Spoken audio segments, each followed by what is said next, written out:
স্বার্থপর মানুষকে তুমি কখনো বোঝাতে পারবে না যে সেই মানুষটা স্বার্থপর। উল্টো তারাই তোমাকে প্রমাণ করে দেবে যে তুমি স্বার্থপর। জীবন কারোর জন্য থেমে থাকে না। জীবনকে কারোর জন্য থামিয়ে রাখাটা হলো সব থেকে বড় বোকামি। অপমানকে হেসে মানিয়ে নেওয়ার ক্ষমতা একমাত্র সরল মানুষগুলোর মধ্যেই বেশি থাকে। একটা কথা কি জানো তো, সহজে পেয়ে গেলে মানুষই হীরা কেউ কয়লা ভাবে। জীবন রাঙাতে কোনো রং তুলির প্রয়োজন হয় না, শুধু প্রয়োজন হয় একটা ভালো জীবন সঙ্গীর। নিজের হতাশার জন্য অন্যকে কখনো দায়ী করো না, বরং নিজেকে দায়ী করো অন্যের থেকে অতিরিক্ত আশা করার জন্য। জীবনে ঠকলে হয়তো বিশ্বাসটা নষ্ট হয়, কিন্তু সেখান থেকে শেখা যায় অনেক কিছু।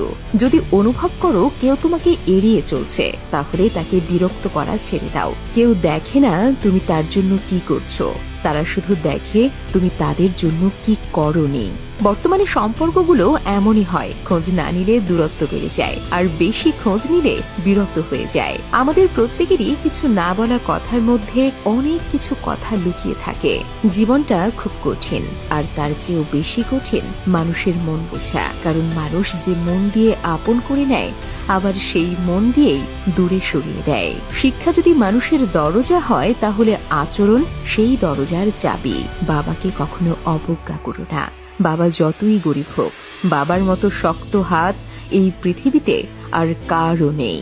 অন্যের জন্য না মরে নিজের জন্য বাঁচুন। যারা আপনার গুরুত্ব পাশে থেকেও বোঝে না, তাদের কাছে আপনি অনেক আগেই মৃত। তাদের কাছে নতুন করে অবহেলা ছাড়া আর কিছুই পাওয়া যায় না। তাই নিজের জন্য বাঁচার চেষ্টা করুন। নিজের ভালো লাগাগুলোকে, নিজের ইচ্ছেগুলোকে পূরণ করুন। আপনার চাইতে বেশি ভালো আর আপনাকে কেউ বাসতে পারবে না।